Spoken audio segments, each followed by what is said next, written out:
in the in Bernalillo County. So on behalf of Bernalillo County Ward 11B, I want to thank the more than 270 or around the 270 people who've joined us today for this important forum.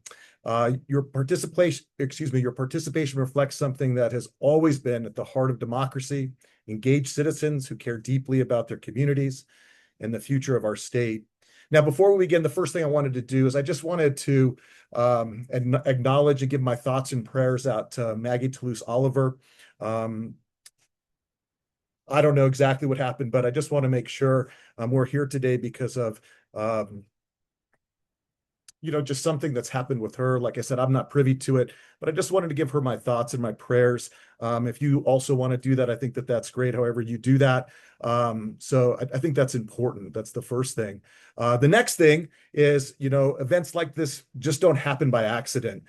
They happen because of dedicated people who give their time, their talent, their treasure to make them possible. And so I'd like to recognize the incredible team that helped create today's forum. We've got Jenny Lusk, Felice Garcia, Carlene Nordholm, Terry Storch, Flora Lucero, Ricky Martinez, Sherritt Rose, Diane Gutierrez, Isaiah Baca, and anybody else behind the scenes that I missed. I don't think I did, but hopefully I got everybody here. So please take a moment to join me in thanking them for all their hard work and commitment.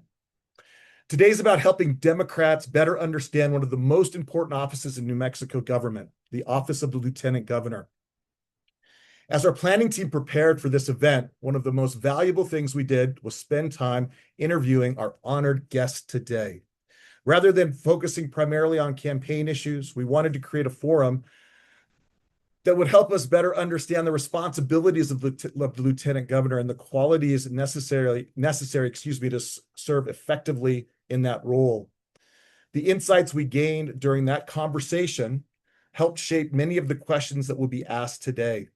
Our goal is to have a substantive and informative discussion that goes beyond politics and helps us better understand the leadership required to serve the people of New Mexico.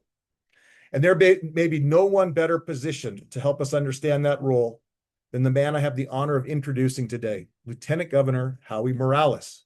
He spent his entire life serving others. He began his career as a special education teacher, helping students reach their potential and advocating for those who needed a voice. He became a Hall of Fame baseball coach, mentoring young people and building teams that achieve success through hard work and perseverance. His commitment to public service led him to represent people in Silver City as a clerk in the community and as New Mexico State Senator. For the past 8 years, he served as Lieutenant Governor of New Mexico, bringing his experience, relationships, and leadership to one of the state's most important offices. When our team spoke with Lieutenant Governor Morales, one thing became very clear.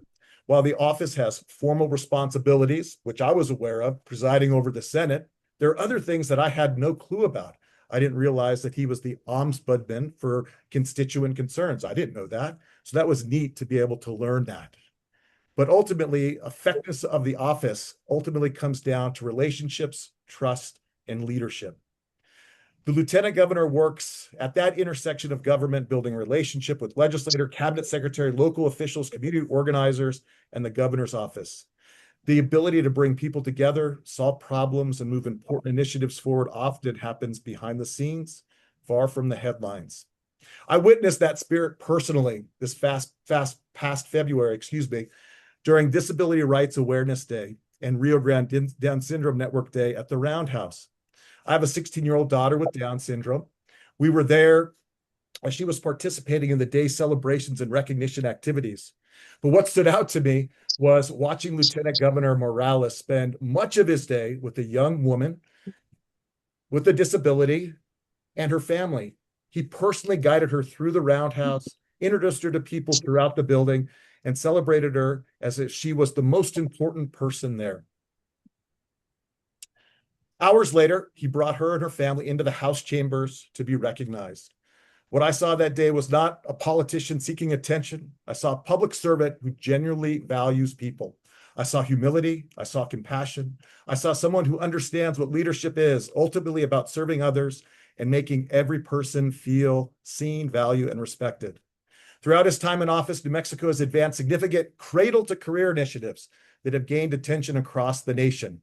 These include expanding access to universal childcare, increasing educator pay, and creating tuition-free public post-secondary opportunities for New Mexicans. These accomplishments reflect a broader vision of our state, investing in people, supporting families, and creating opportunities for future generations. Today, Lieutenant Governor Morales brings us a unique perspective on what it takes to serve in this office and what qualities are necessary to lead effectively on behalf of all New Mexicans. Please join me in welcoming, a dedicated educator, coach, public servant, and true pillar of our community, the Lieutenant Governor of the state of New Mexico, Howie Morales. Thank you so much for that introduction, Billy. It's amazing just how the connections that we make throughout our time during legislative session and beyond. So I just want to say thank you. First of all, I want to make sure that I have the right visual on there, because sometimes my camera tends to have me flip sideways. So if you can give me a thumbs up to make sure that I'm on the right landscape, then we're good to go. So good. I see that right there, Prabhu. So thank you for that. I wanted, first of all, congratulate every one of you as being SEC members and the work that you do and the importance of what that means in all parts of the state of New Mexico, whether it's from a small community like Catron County to the largest community and county that we have in Bernalillo County, or where I'm at today in Johnona County. The impact of SEC members is important, not only for the pre-primary process, but at times like this. And as Billy has shared, this is extremely rare that we're in a situation where we have to make a decision after the primary election.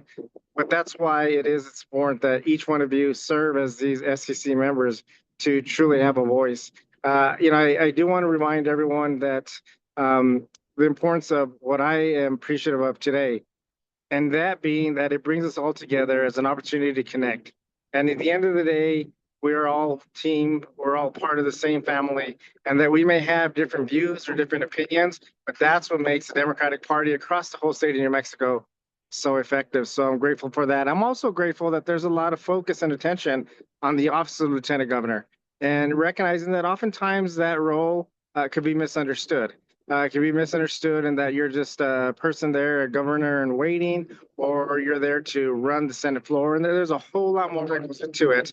And the reality of it is the Lieutenant Governor's office is made up by the people who are running that office. And I want to give a big shout out to my staff who have done a great job from the very beginning. When I started January 1st, 2019 to today, there's still my staff members who are with me. And I appreciate that. But also recognizing that the importance of the Lieutenant Governor's office, I think, is absolutely instrumental, because the impact that you have when it comes to aerospace, when you come to issues like important, near and dear to me, of education and how the work that we've been able to do with our amazing governor and the governor's team, I want to make sure that we recognize the importance of that with Governor Michelle Lujan Grisham and allowing me to be part of the team and working together so closely. Because the reality of it is, across the country, that's not the case. Oftentimes, lieutenant governors and governors find themselves in competition and in a way that try to outdo each other. And it's always important that that trust, the relationships, and most importantly, that continues, because it doesn't work in any family, any business, any government, any team, if you have your leaders, so to speak, not on the same page. Me and the governor have had that relationship, and I'm so grateful to have been the lieutenant governor under Governor Michelle Lujan Grisham. I also want to share that when we're talking about the decisions that have to be made, I want to give special hats off and congratulations to those that have shown interest in the office of lieutenant governor, because it truly does have an impact. And recognizing that we've had wonderful names who have put their names forward to step into this role. There's a lot of responsibility, and we can talk about the importance of what that means when it comes to the election and what November means for us and moving forward to ensure that we can establish integrity of having the healthiest budget that the state of New Mexico has ever known, where we sit over 30% reserves. It wasn't that long ago when we took over where the state, we were with 0% reserve. We didn't have the healthy budgets, and we didn't have the impact that we've been able to make under our administration. And that's why I think it's important that we see the importance of what this election means in November. But for a moment, I want you just to take a step back and put the politics aside and recognize why this is so important. That decision that we make is not just about a person who's going to be added to the ticket of our wonderful primary and governor to be Deb Haaland. And I want to make sure that we recognize that the goal here is to ensure that Deb Haaland is elected as the next governor of the state of New Mexico, and that the assistance of the lieutenant governor being on that ticket is going to carry out that vision of what it is that the administration is wanting to do. But beyond what happens in November, it's about what happens January 2nd. They're sworn in January 1st, the governor, lieutenant governor. That lieutenant governor must be able, and at any moment, be willing to take over if needed to run the state of New Mexico. And that is why it's so important. The decision that you have to make today is recognizing that whoever is there in person going to step in, should that be needed, that you have a person who understands the ins and outs of how government may work, the ins and outs of making importance of 33 counties across the state of New Mexico, and recognition that you do have to work with both sides of the aisle in the legislature to ensure that the House and the Senate are also moving in the direction that the administration wants to do. That is why this vote is so important. Moving beyond the politics is recognizing the responsibilities that the lieutenant governor has as being next in line should he or she be called to do so. So with that being said, I just wanted to thank every single one of you for this opportunity just to give a little bit of my thoughts, my appreciation. And in closing, I say that at the end of the day, regardless of how the votes may go, we're all Democrats. We all have the responsibility to continue to move New Mexico forward in many areas and to build upon the success that we've had under Michelle Lujan Grisham administration. Again, I want to say thank you for this opportunity to serve as your lieutenant governor over the last 8 years. And I'm here to provide assistance and guidance to whoever may be the next lieutenant governor, as well as making sure that Deb Haaland has success as our next governor of the state of New Mexico. Thank you so much. Great. Thank you, Lieutenant Governor Howie Morales. We appreciate you and all that you've done for us for this forum. Now, we're going to get into the forum, and it's a great honor for me again to introduce our moderator for today, Judge Roderick Kennedy. So Judge Roderick Kennedy served 27 years on the bench, hearing cases at every level of New Mexico judiciary, as well as the Apache Nation, Apache Nation. He's recognized for his work at the intersection of science and law and teaches scientific evidence as an adjunct professor at the University of New Mexico School of Law. He's also studied political redistricting in New Mexico and served as a gaming commissioner for a New Mexico pueblo. Outside the courtroom, Rod has catered barbecue for the Allman Brothers Band and Government Mule, opened as a musician for Dave Nelson, New Riders of the Purple Sage, and Tim O'Brien, Hot Rise. And he's even been paid not to play at a local musical festival. He crewed on the sailboat that won the inaugural Commodore Perry Cup on Lake Erie, has officiated more than 300 weddings without offering any warranties, and according to a reliable polling, his last name alone is worth 13% of the vote in New Mexico. Let's give it up for Judge Roderick Kennedy.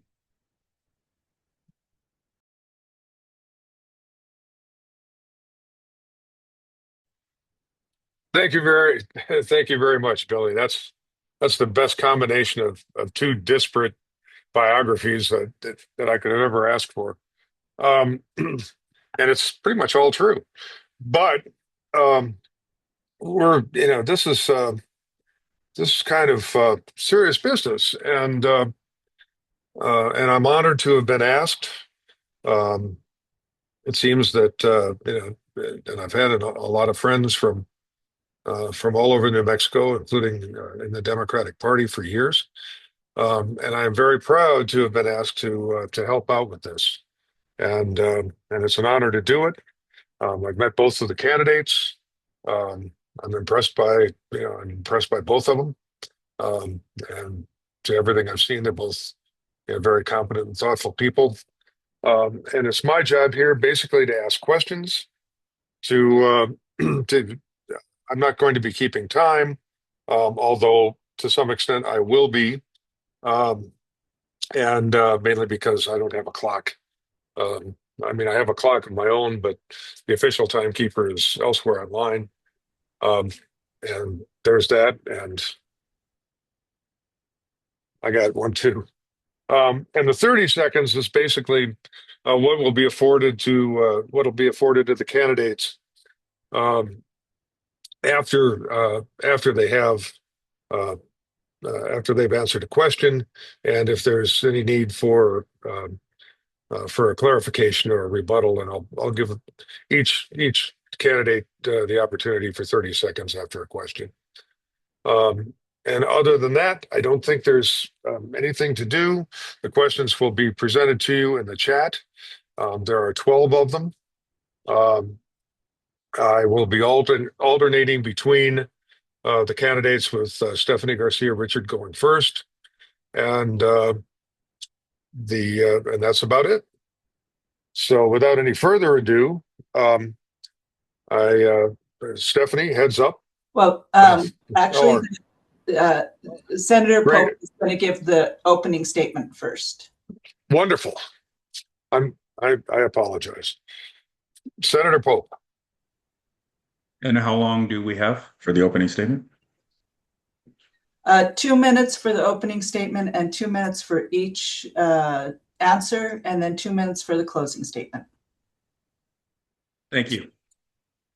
Good afternoon, everyone. I am State Senator Harold Pope Jr., representing District 23 in Northwest Albuquerque and Bernalillo County. I currently serve as the Vice Chair of Senate Education, and I serve on Senate Health and Public Affairs. Before that, I did 5 years on Senate Conservation.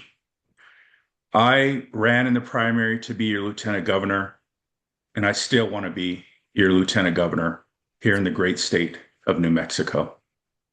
You know, I was not born and raised here. I was born and raised in Southern Colorado, but my roots on my grandmother's side are from Northern New Mexico. That being said, I've made New Mexico my home, and it's by choice, and I love New Mexico. We have so much work that needs to be done, even though we've accomplished so much in our state. You heard of that in the opening from our Lieutenant Governor Morales. When we talk about childcare, early childhood, talking about free tuition in our state. But we still need to deal with affordability. We still need to deal with access to healthcare. We still need to improve on education. And so what I ask is that you trust in me again, and how you invested in me when I ran for the Senate, and even the support that I got outside of my district. And becoming the first ever African-American state senator in the history of New Mexico, once again, I ask for your support again to be your next Lieutenant Governor and fill the ballot position of our Secretary of State, who unfortunately is not able to continue. With that, I look forward to this opportunity to discuss this role in this job. And thank you once again for giving me this opportunity to be here this afternoon.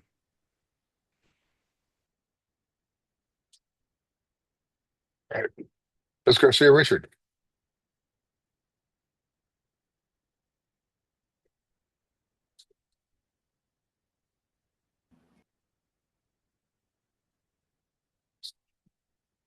Stephanie Garcia Richard. I have had the privilege of being sent to represent you all in the state land office by the general election statewide voters of this state, not once, but twice.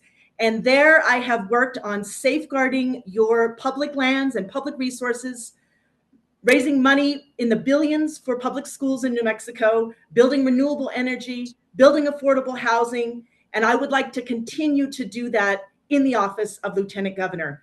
It is my great privilege to be here. I am ready to serve. And I did want to just give a very brief shout out. I see folks on from as far away as San Juan County and Doña Ana County, McKinley County. So this is really a statewide moment for us Democrats. Thank you to Flora and Billy for putting this on. Thank you to Judge Kennedy for moderating. And thank you for the contributions from our Lieutenant Governor. Now, this is a sobering moment, and I'm speaking now directly to our SEC members. As I've been on the phone chatting about this with all of you, and our hearts and our thoughts and prayers go out to Maggie and her family. I know there's a lot of uncertainty.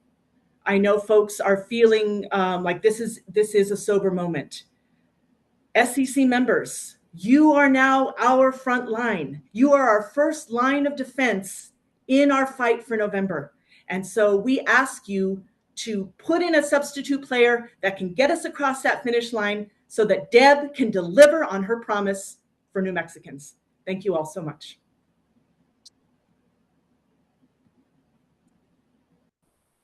All righty. First question. For Stephanie Garcia Richard. The current lieutenant governor emphasized that being effective in this role requires building a strong and trusting relationship with the governor, a partnership based on communication, respect, and a shared commitment to serving New Mexicans. The next lieutenant governor may serve alongside a governor who brings a lived experience that's different, a different leadership style and perspective than their own. So the question is, how would you approach building an authentic and productive partnership with the governor, particularly when navigating differences in perspective, priorities, or leadership style?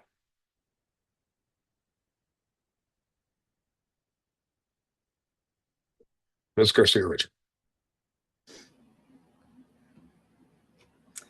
So I feel like I've already begun to tackle that, essentially the primary job of the lieutenant governor, which is to be in relationship with the governor. The lieutenant governor is only as effective as their relationship with the governor.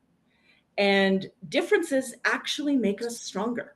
So you know already that Deb has that strong legislative and executive background from the federal side. I bring a legislative and statewide background and executive background from the state side.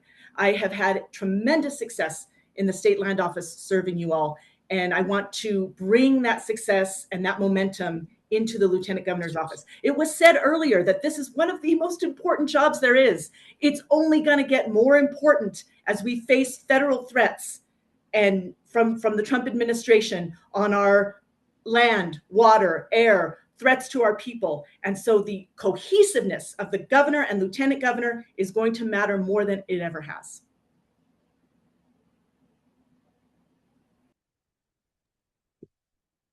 Mr. Pope. Question. I've also built part of this relationship already. Secretary Holland actually did my kickoff campaign in 2020. And I supported her previously as well. And so we've always had a great relationship. As far as our perspectives, I think we both bring our own lived experiences to the service that we do. And I think what happens is with that, the differences make it more inclusive and broader in how we really help the people of New Mexico. I've been a team player and a team builder for over 20 years of my life serving in the military. And for me, it's about having those hard discussions when you have to, but understanding that the mission comes first. And in this job, the mission is the people. And so it is about us coming together, making sure that we can do all we can for our communities and our people, and bringing those lived experiences to bear to figure out how to do that. And so that's how I would operate and how we would work together. And I want to be clear, we would work together regardless of the fact that I didn't get the endorsement. For one, we are still friends, but number two, this is about serving the people. That comes before politics. It becomes before the party. This is service. That's what I've done the entire, pretty much my adult life, is service to my community. And that's what I envision serving as your next lieutenant governor. Thank you very much, Mr. Pope. You get the next question.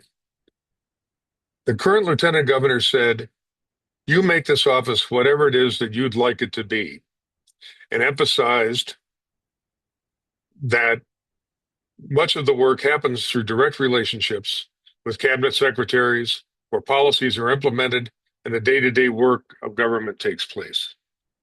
Given that the lieutenant governor's role is not narrowly defined, how would you decide where to focus your time, which cabinet level relationships to prioritize, and which measurable impact would you hope to achieve through these partnerships?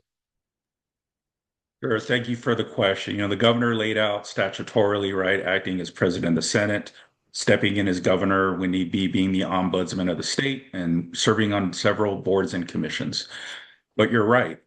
the role and the job, you really make it how you want it to be. If you wanted to be this lieutenant governor that no one sees behind the scenes getting work done, you could do that. But I want to be different, and I want to be like how I am as a state senator. I really want to show up, and when we talk about being the ombudsman for the people, I really want to take that to another level. Look, as elected officials, sometimes we talk to so many people. We're out in our community, but we really have to make sure we are out there talking to everyone and really getting a sense of what people are feeling, so that when we're back in Santa Fe, when we're working on the fourth floor, we tailor policy that we ensure helps them and is tailored to their individual community. And we're not taking a top-down approach and really making sure it comes from the grassroots.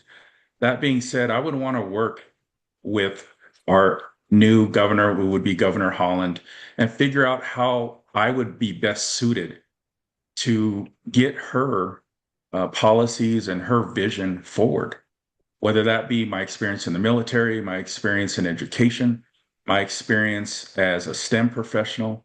There are several areas where hopefully I can take the lead on and maybe have a portfolio that I can help her get that vision across the finish line. And so I want to make this job different. And that's not a criticism of our current lieutenant governor. I think he's done a great job. But I think individually, we all have our own vision as lieutenant governor. But for that to happen, I need to work with Governor Holland to make sure what works best for our administration. Thank you very much. Ms. Garcia Richard. So I am so honored to have the trust and the faith of our current nominee for governor, Deb Haaland. She will be our next governor. And I don't want to squander that faith in me. And when I was before you all back in March of 2025, and I was looking to run for this office, one of the primary things that I heard was from throughout our state, especially in the rural communities, they didn't feel like they had a relationship with the governor's office. I would like to be the face of the governor's office for our rural communities, for our urban communities. We came up with this idea, as we call it, the rolling roundhouse. And essentially it is office hours in all the quadrants of our state so that we are more responsive to the people. Our face is seen, we are including them in decision making, and we really truly hear from everyday New Mexicans in their experience. I want to bring that feel to the lieutenant governor's office and to the governor's office. I mean, the lieutenant governor truly is the face of that governor's office for the people with that ombudsman role. So I want to put that to work. I've formed these relationships in rural New Mexico that I'm very proud to still hold to this day. And I want to continue to be showing up and responsive to the people.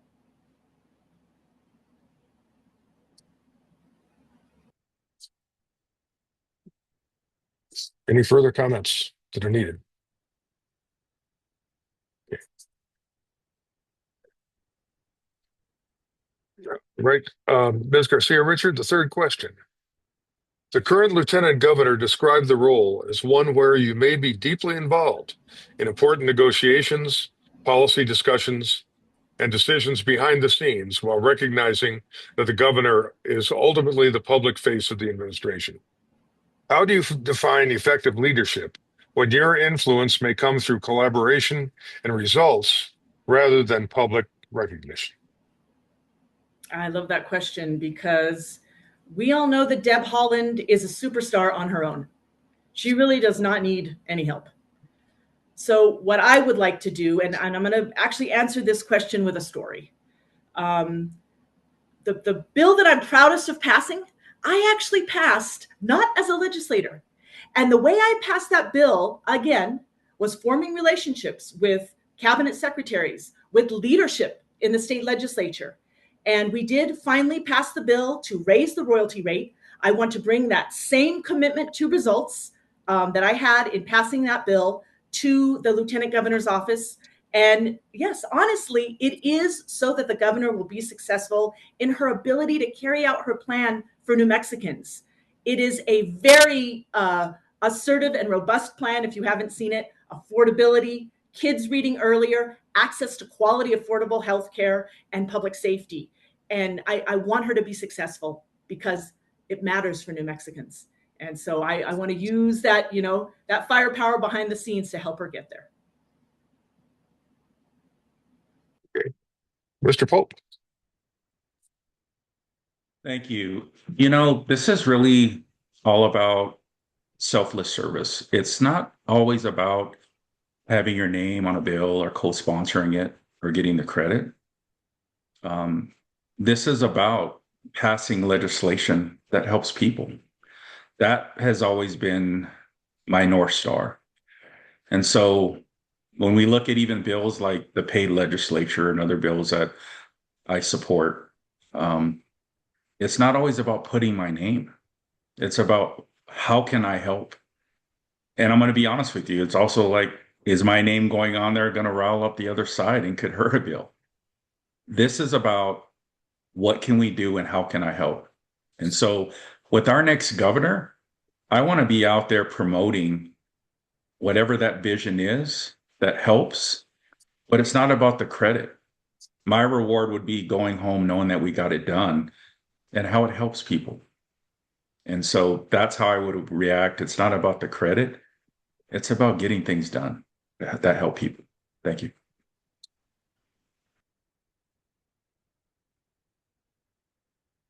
Ready?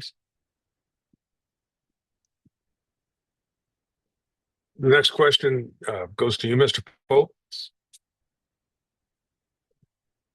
The Lieutenant Governor's ombudsman role requires listening to people who may be frustrated, unheard, or struggling to navigate complex systems while also working constructively with state agencies to find solutions. Tell us about a time when you helped somebody navigate a system that wasn't working for them. What did you learn from the experience, and how would it shape the way you would serve as Lieutenant Governor? Sure. I mean, there are several examples I could lay out.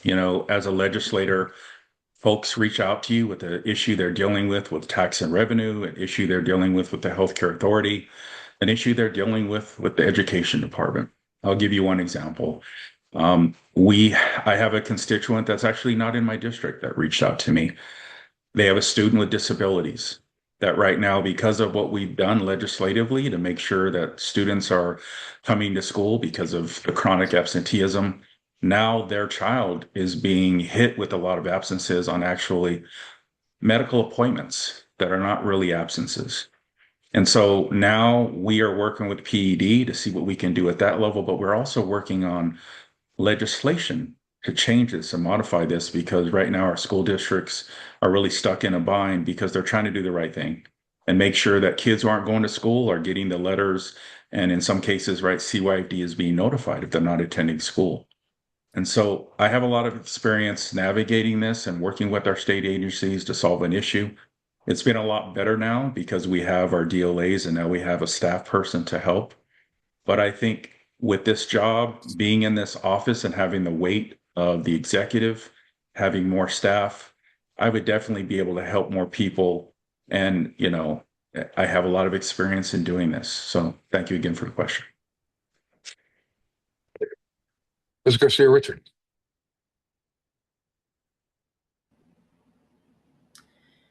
Yeah, I mean, helping folks in New Mexico, I think, is the primary job of any elected, no matter if you're city, state, county. We have such a small population and we have tremendous needs here. I'm going to tell the story of a group of folks that came to the state land office, frustrated because there was oil and gas development right outside their school. And this is not an unusual case, believe it or not. We have got pump jacks, we've got gas gathering lines right near schools, daycares, healthcare centers, senior centers, all across the state. And they were frustrated because we do have good laws around capturing emissions, air quality, but to have this equipment right there, front and center, where a child is trying to, go to school and have a positive and healthy learning environment, it was a travesty. And so what we did is we figured out that at the state land office, we could put a ban on any new equipment going in closer than a mile to a school. Now that setback, those are called setbacks, that setback has been matched by Colorado and California. And I am now looking forward to asking the state legislature to help me put it into law. But that was a creative solution to a thorny problem that we were having in New Mexico. We also were able to shut down some derelict equipment that was within a mile of schools. Okay. Thank you very much. Our fifth question,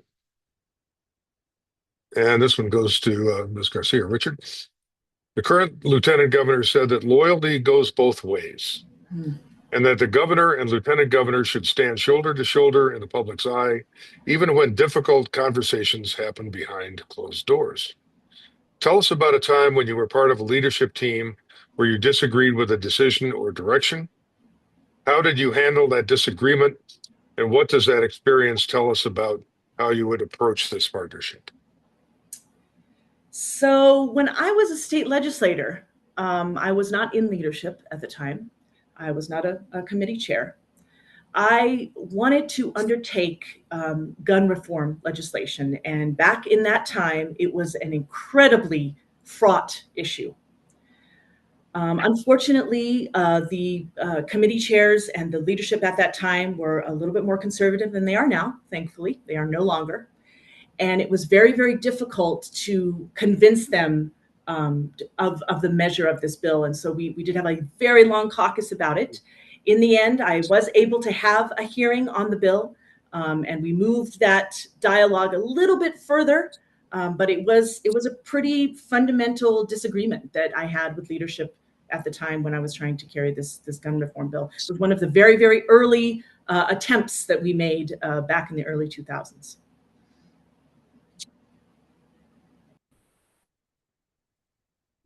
Okay, Mr. Pope. Thank you. I'm going to take it back to my military career, and I think it translates to what we're talking about now. You know, in the military, we're, for the most part, all of us followers, but we have our leadership. You have your commander, you have the colonel, the general, and a lot of times you disagree, and you might not agree with what we're trying to do or the path forward. And as long as that path forward is constitutional, ethically, moral, you know, you follow those orders. And when you disagree, you can have that discussion behind closed doors. And how I handled it, how most of us handle the military, is you make your case. Maybe you try to change that policy or the viewpoint. But at the end of the day, the leader makes that decision. And we used to, you know, say you make your case, you salute smartly and move on, and you support your boss, you support your leader. Especially if what they're doing is right and legal, you do that. That is how I would operate as lieutenant governor. It's about making that case for the people if there is a disagreement. At the same time, we're a team, and I'm not there to undermine.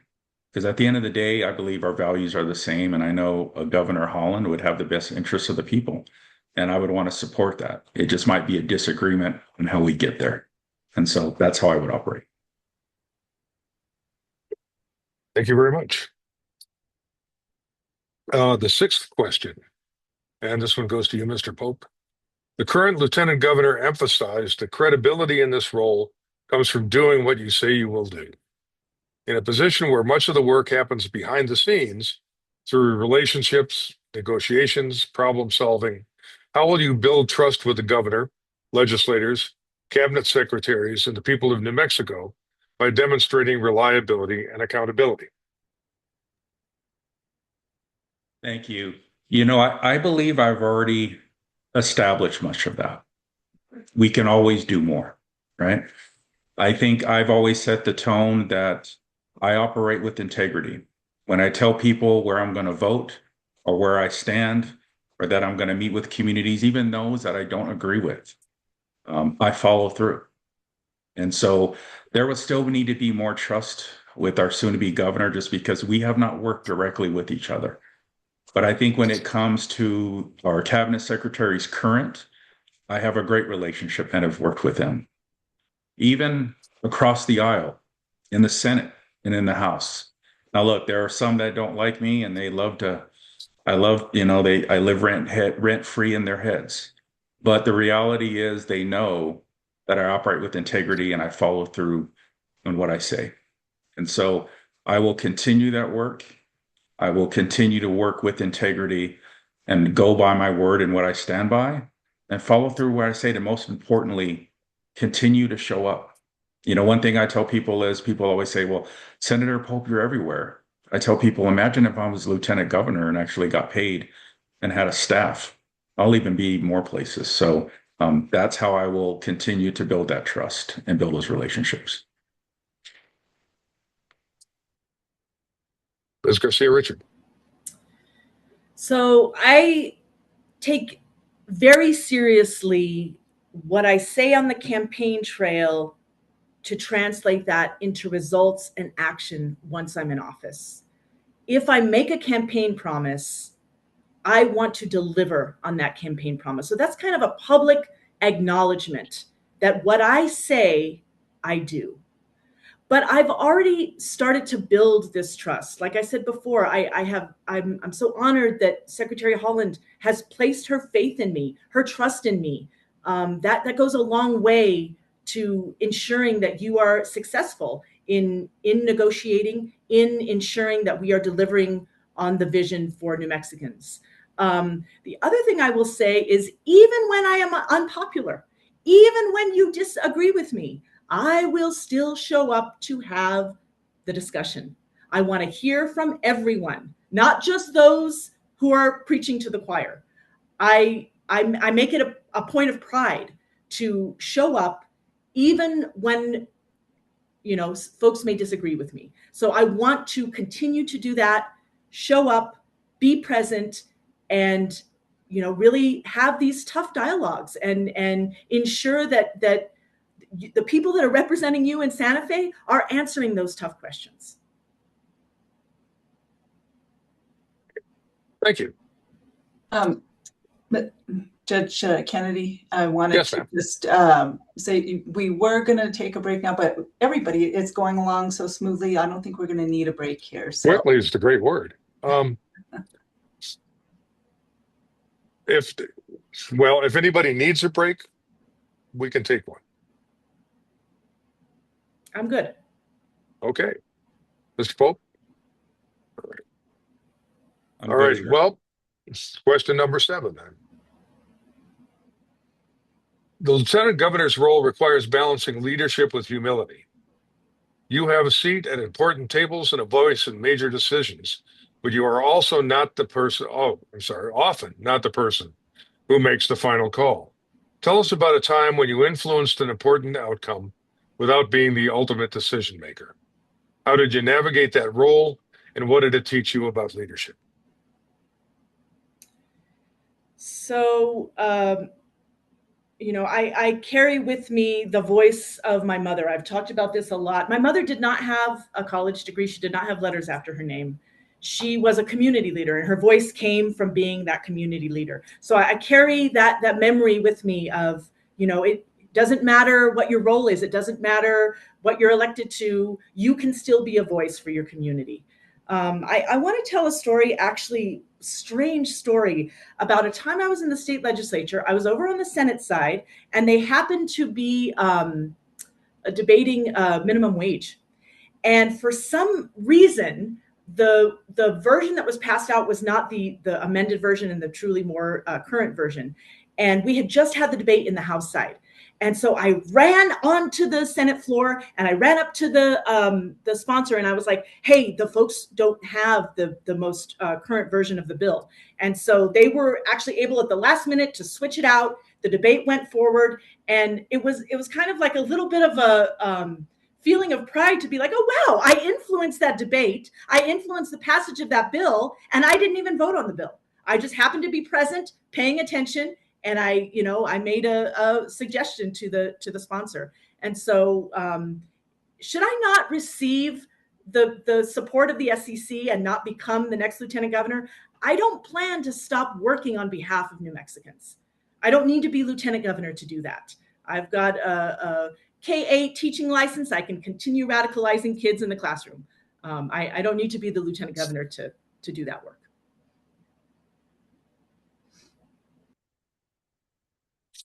Mr. Pope. Sure, I just want to preface, and it's so true. I tell people you don't need a title. You don't need a position to be a leader or to influence change in your community or even our state. One example I'll say, I can't really get into too many of the specifics, but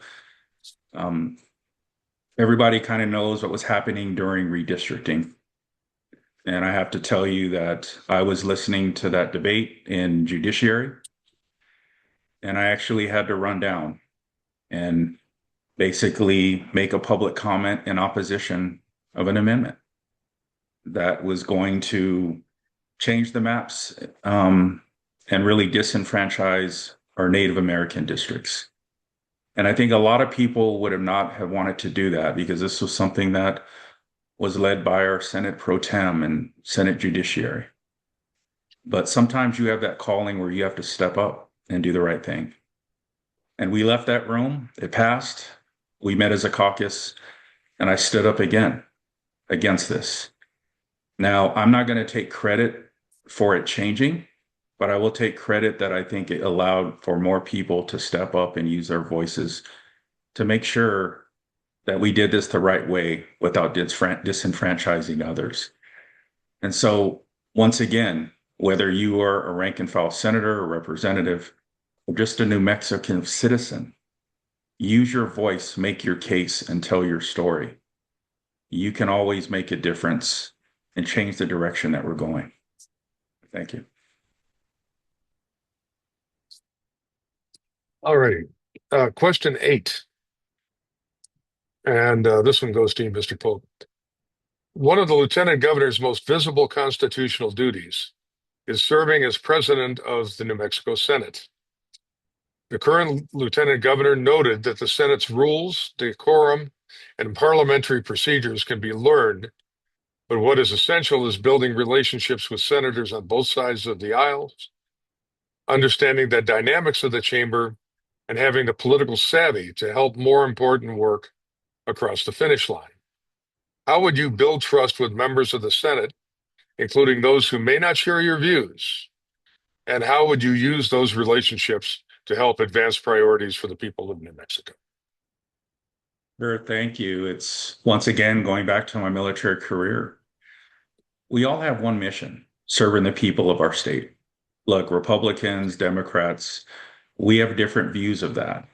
But look, I respect everyone that serves in that office because their communities and their districts actually elected them to serve and represent them. Now, currently, I serve as vice chair of Senate Education Committee. I chair that committee and I cover for Chairman Souls. I also serve as chairman of the Military and Veterans Affairs Committee in the interim. And so I already know how to run a committee. I know a lot of these relationships, even with the House members. And look, there are differences. I know the political games that happen, but I always operate in a professional manner. And when it comes to how do we work together and to really, pass the vision of our next governor, it's really having those conversations and understanding what do they want? How can we make win-win situations? How can we pass the things that we both agree on and not try to kill everything just for partisan reasons? I believe we can get a lot of these things done. I also want to say, like I said, I am a person that will push back when need be, but I also understand the big picture. It's not about fighting. It's not about, all this pettiness. It's about getting things done for the people of New Mexico. And so I operate in a different manner. I don't have to like you. I don't have to agree with you, but I'm always going to treat people with respect. And they understand that. And that's how I would operate. And that's how I would run the Senate floor. Ms. Garcia Richard. So this, goes back to probably one of the reasons that Deb did give me her endorsement and her trust. The way the Senate runs, It's decorum. Following procedure is key to ensuring that the governor's plan, the governor's initiatives get through smoothly. We don't want members walking off, stomping off the floor in protest. You need a lieutenant governor that has relationships and that is respected and can keep decorum on the Senate floor. So I do want to give an example of one time I actually had to preside over the House side. I've never been in the Senate before. I was on the House side. And the speaker did trust me with a pretty fraught debate on gender markers on birth certificates.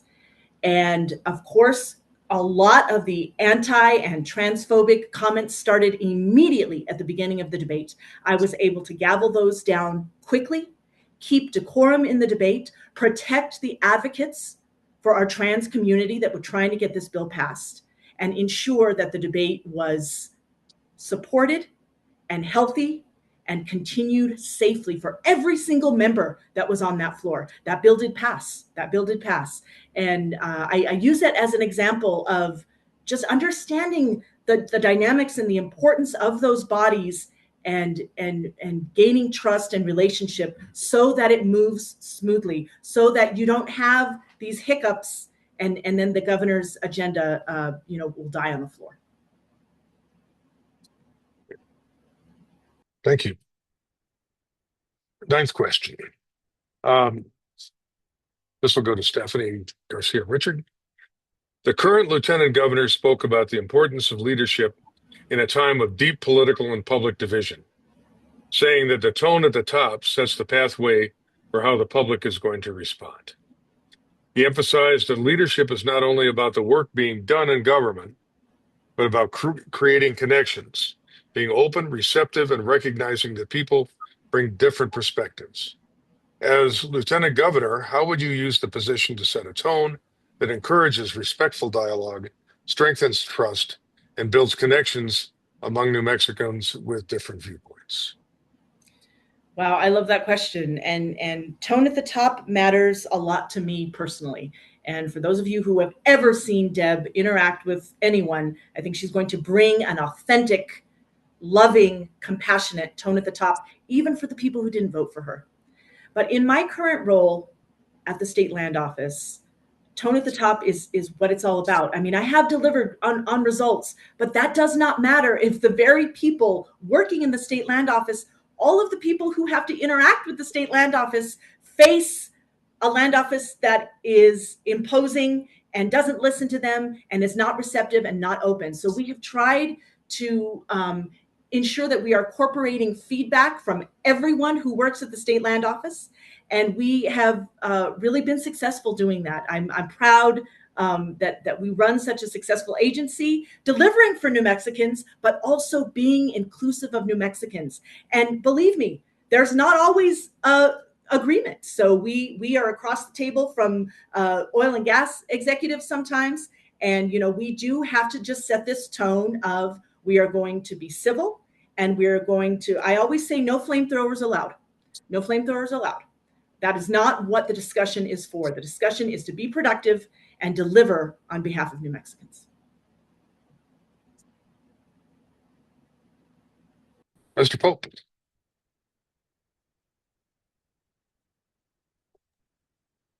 Thank you.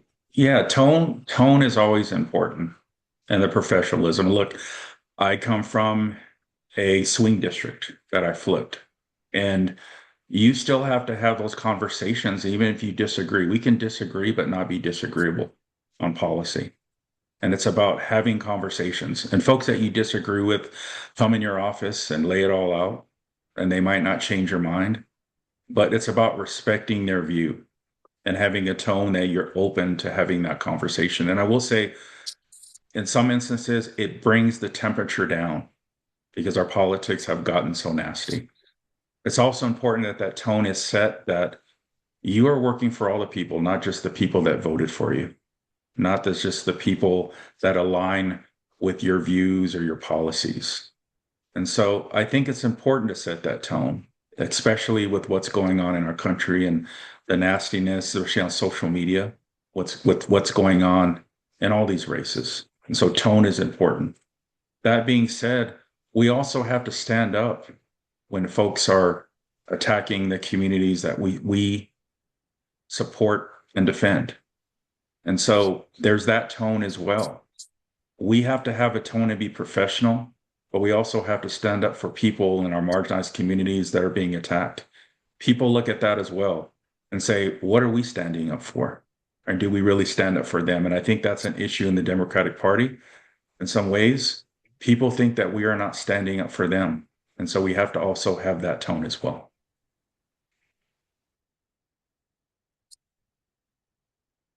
Ready?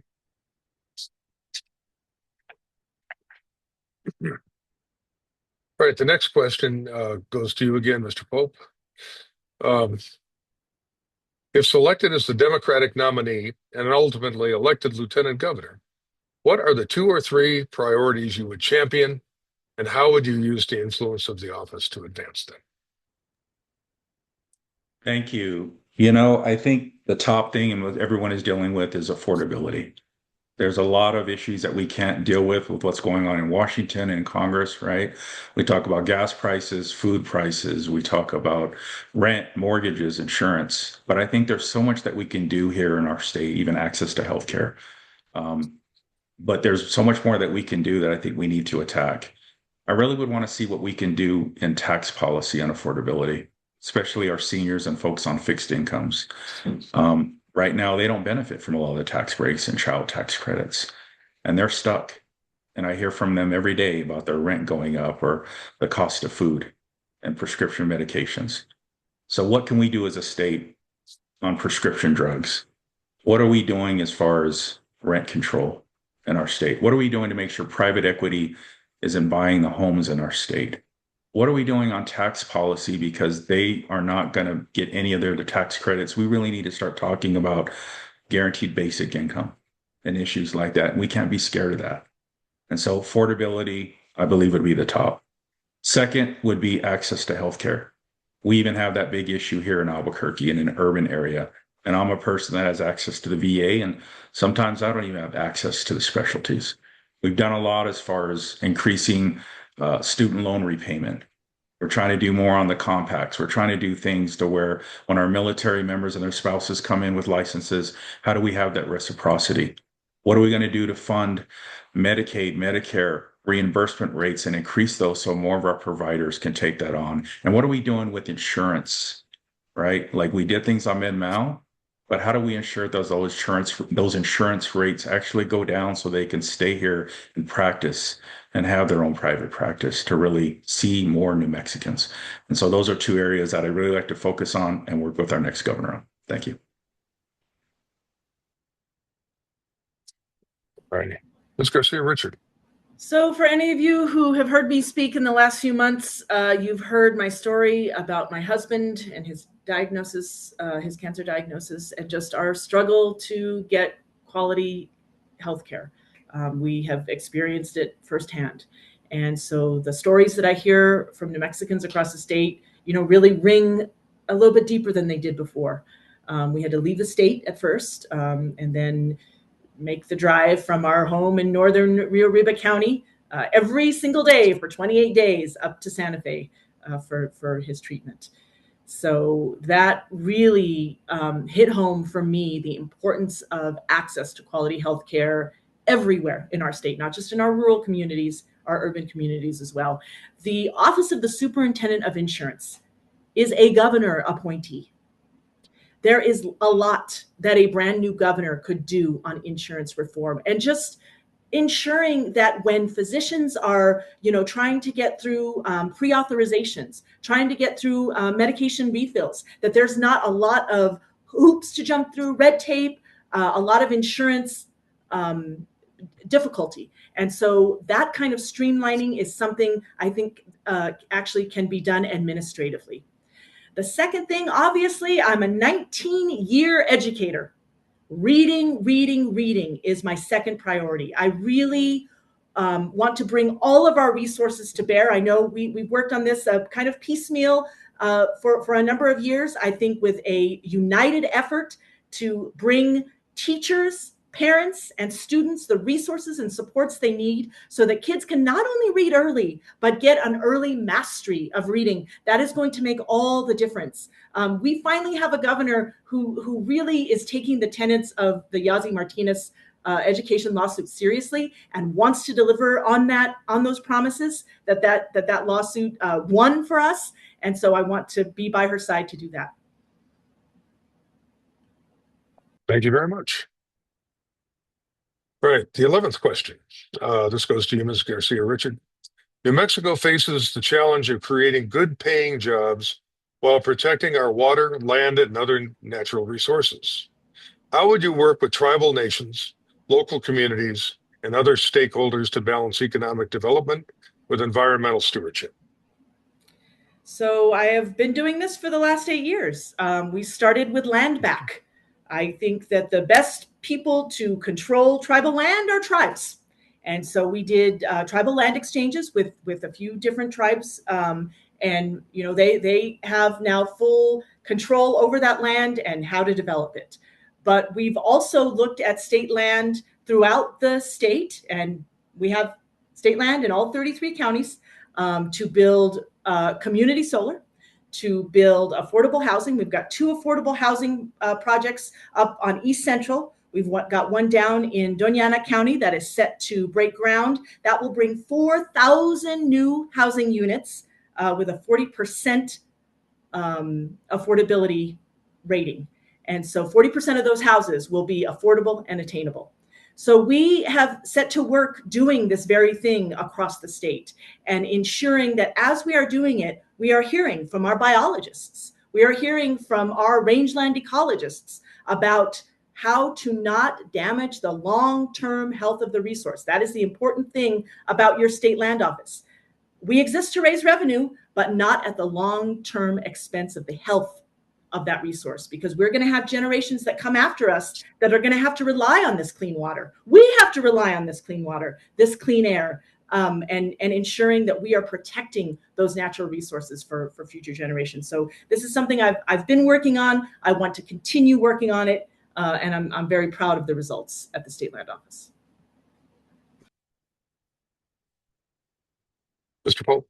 Thanks again for the question. First off, I just want to recognize the tribal sovereignty of our pueblos and nations, and understanding their sovereignty and their role as citizens of New Mexico and working with them and making sure they have a seat at the table. I also want to say we have to be careful in what we do when we balance economic development in our communities. Look, I've been one of the first legislators for over a year now pushing back on data centers and the intrusion in our state, and spoken openly about this.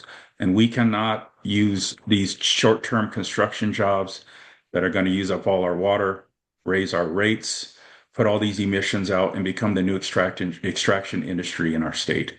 We cannot sell out our communities to do that.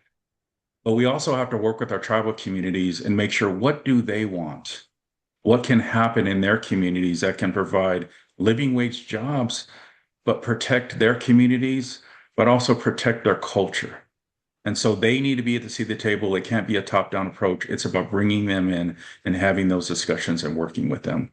I do see huge opportunities in renewable energy. I see opportunities with oil and gas folks transitioning to geothermal.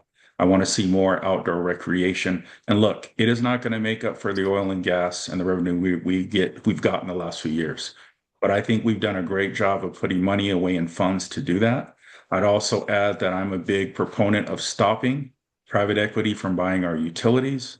I also suggest, and I recommend, and I keep pushing, we should be buying PNM. That could also be a way for us to diversify our economy and bring revenue in our state while also protecting ratepayers. Thank you.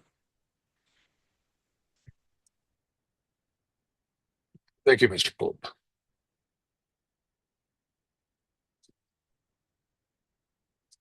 Right, question number 11, kind of following in on that one. This is for you, Ms. Garcia Richard. New Mexico faces the challenge of creating good paying jobs while protecting our water, land, and other national. Oh, sorry, that's the one I just asked, isn't it? Then the last one. The last one for you, Mr. Pope. I'm sorry. The current lieutenant governor emphasized that anyone serving in this office must be prepared to become governor at any moment. That means understanding state government, developing relationships with cabinet secretaries, and being ready to lead agencies and respond to crises without hesitation. How would you prepare yourself to assume the responsibilities of governor on day one, if circumstances required it, and what experiences have prepared you for that possibility? Thank you for the question. Look, I think this is a good question for anyone. And I think anyone even running for governor in this position would have to have some experience. But in some cases, your experience does not prepare you for the exact specific job. That being said, my career, most of my adult life, has been serving in the military.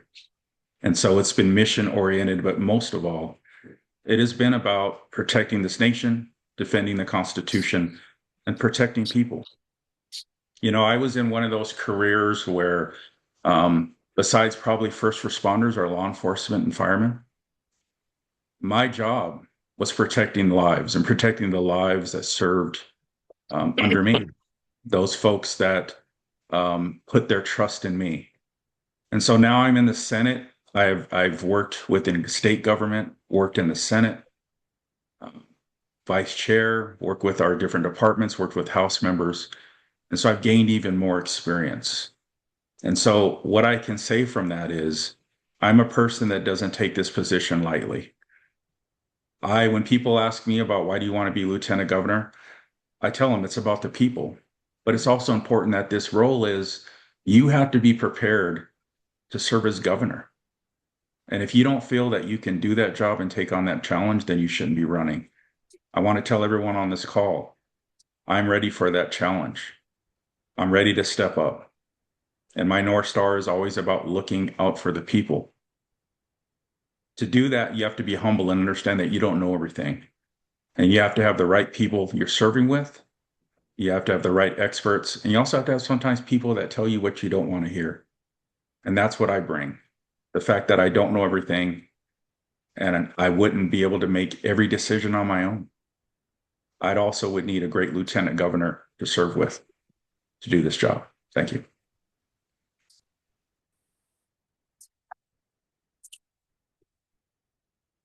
Ms. Garcia Richard.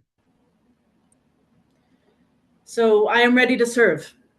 I think that's one of the reasons that Deb saw my candidacy and thought that I would be a quality lieutenant governor for her. It starts way back when I was a state legislator. I actually was a state legislator the entire time under a governor of the other party. 2 years that I served in the state legislature, we were in the minority, but I still was able to pass consequential bills for my community. I was still able to form relationships with cabinet secretaries and get the good work of the people done. And then I moved into this executive role that I sit in now. And executive decision-making is pretty lonely. I learned very fast there's going to be a lot of folks who want your attention, a lot of fear-mongering, a lot of pressure you're going to get. And at the end of the day, you got to just stand there alone in your truth and make your decision. Yes, you can surround yourself with experts, and I have done that. I feel like I do need to give a shout out to the good folks at the State Land Office who have helped me deliver for New Mexicans. But at the end of the day, that is a lonely place to stand there in your truth and really make executive decisions and then be responsible for those decisions. I have that background, I have that knowledge, I have that experience, and so I am ready to serve. I'm ready to serve you all, the people of New Mexico, and I'm ready to serve as Deb's running mate. Alrighty. Well, that comes to the end of the questions and opens us up for the final thing, which is closing statements. And Mr. Pope went first on the opening statements. So Ms. Garcia Richard, you can open up on the closing statement. So I just want to thank you all. This was a phenomenal experience and opportunity for us to get to share our visions with you. You have now before you not only the SCC members, but the folks on here who can call your SEC members, talk to them about what you're thinking in this race, you have a sobering decision before you. Deb put herself out there by picking a person she thought she could work with. Now this decision rests with y'all. And I know it's going to be a big one. I know it's going to be important. But again, you all can really help us move the ball forward for November. This is your job now. I want to continue to make myself available. I've been phoning through the entire list of almost 500 folks. If I haven't gotten to you yet, I will soon. And I want to have these conversations. I want to talk about why I am the best candidate to do this job. I was running for this job, and I unfortunately had to step down due to my husband's health. He is thankfully, gracias a Dios, doing much better. And so he and I have made this decision together to stand ready. Should you choose us? Should you choose me? So again, it's been my absolute privilege to be here with you today. And thank you. Mr. Pope. Thank you. I want to thank the hosts for putting this on. Thank you, Judge Kennedy. Thank you, Chair T-Vote, for doing this. Look, I want to serve as your next Lieutenant Governor. I'm not the establishment pick. I don't come from a political family. All I know is how to serve people. I served over 20 years in the Air Force, and this is continued public service for me. Look, I know this is a tough decision for many of you because of this endorsement. I want to be clear, it's an endorsement. I know it feels like a pick, and some people are even saying that. But that's not how our state operates. This decision is with you, the SEC members. This is your choice. And I ask you to make that choice because I trust in you that you will make the right one. I ran for Lieutenant Governor because this state has given so much back to me and has invested in me. Where I'm a young man that grew up in Pueblo, Colorado, but I became the first ever African American state senator coming from a swing district on the red northwest side of Albuquerque. And I want to continue that work on the fourth floor. The work of being your voice, the work of being a progressive voice from a swing district that stands up for you and is willing to work with Secretary Holland, our next governor, to get us across the finish line and get that vision done. So I ask for your support in this race.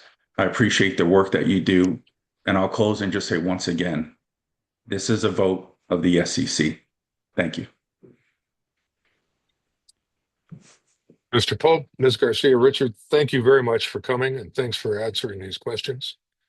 Thanks for your generosity with your time. And that's not just here, but that's your generosity with your time and your service to the state of New Mexico.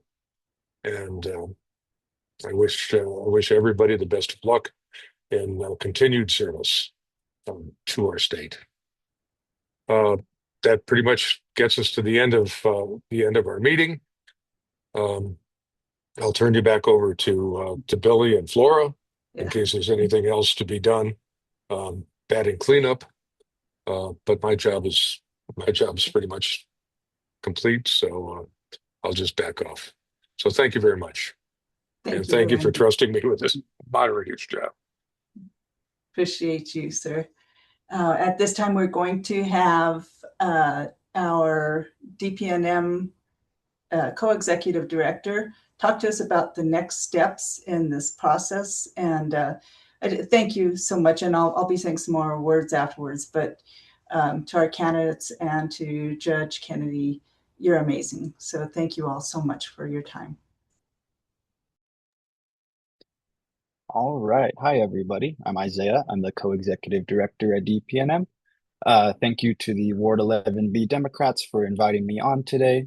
I'm going to quickly go over the DPNM and voting process for the Lieutenant Governor election. All this info will be sent out and it will be put up on the DPNM website. So if I'm talking too fast and you don't catch something, we'll make sure that you receive all the info well before our SCC meeting. So next up on Saturday, July 18th at 11 a.m. over Zoom, DPNM will be having our own candidate forum.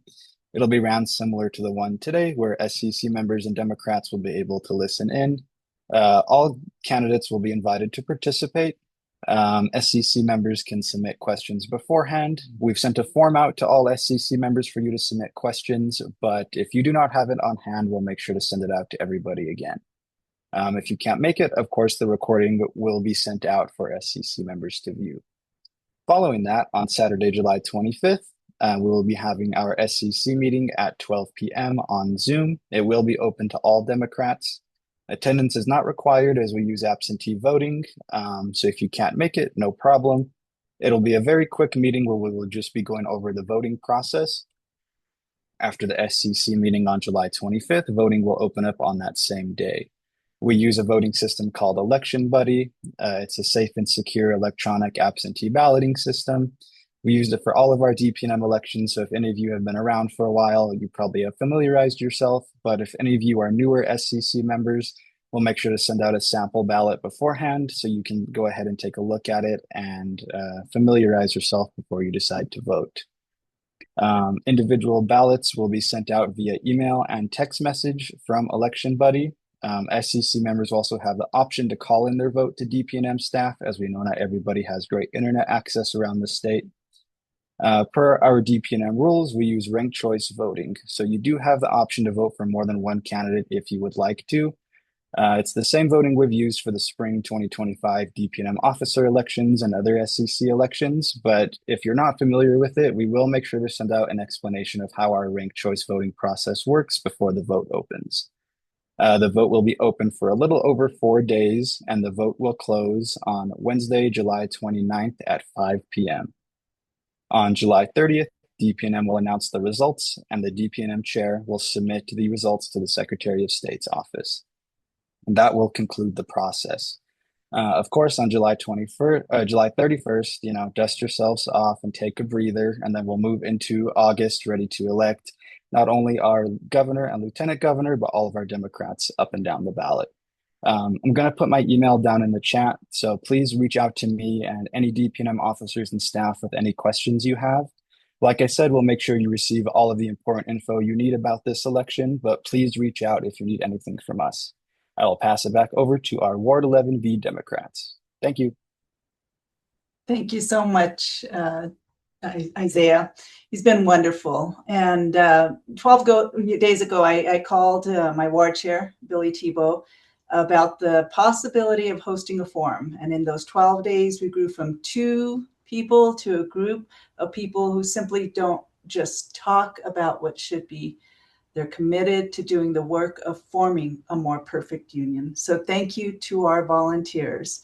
Thank you to all of you who contributed more than 150 hours of time to bring your skills, connections, creativity, your thoughtful judgments to making this forum possible and ensuring it's a professional, high-quality experience. The forum wouldn't have happened without your generosity, expertise, and willingness to serve. When we began planning, we knew we needed a moderator that could facilitate with impartiality, and we are deeply grateful for the retired Chief Judge Rod Kennedy accepting the role and bringing his experience and professionalism and steady hand to this forum. And words are nearly insufficient for my gratitude to Lieutenant Governor Howie Morales. 10 days ago, when I reached out to him to ask if he would sit with us for an interview to help us better understand the office of Lieutenant Governor, he answered that call with the grace and servant leadership that have characterized his years of public service. That conversation provided valuable insight into the responsibilities of the office and helped shape many of today's questions. We recorded the interview and it will be available on the DPBC and DPNM websites along with a recording of this forum. Lieutenant Governor Morales, thank you for serving the people of New Mexico with integrity, humility, and a commitment to excellence. Candidates, thank you, Senator Harold Pope, Commissioner Stephanie Garcia Richard. Thank you for your years of public service, for stepping forward to seek this distinguished office, and for taking the time to help Democrats across New Mexico better understand your qualifications, your vision, and your readiness to serve. And finally, thank you to all of you who attended, the citizens and electorate of this remarkable state we proudly call the Land of Enchantment. The fact that you chose to spend part of your Sunday participating in this forum tells me that you care. You understand that democracy is not something we inherit once and keep forever. It's something that every generation is called upon to strengthen. No nation has ever achieved perfection, and the United States is no exception. Our history reflects our progress and our shortcomings. We do not always have to agree, but constructive discourse is healthy. I want to thank you all for coming forward. I want to tell you that as I worked on this forum, I came to believe that a sense of entitlement is the antithesis of the ethos of forming a more perfect union. A more perfect union is not built on entitlement, but on service. And the people I worked with on this forum are dedicated to that service and dedicated to building a more perfect union. And I believe each one of you are as well. So I look forward to seeing you more in places as we get our more perfect union built. You'll be hearing from us. We'll be sending out an email. And with that, we're just going to tell you thank you all for attending, and look forward to seeing you in more spaces. Take care. Bye-bye.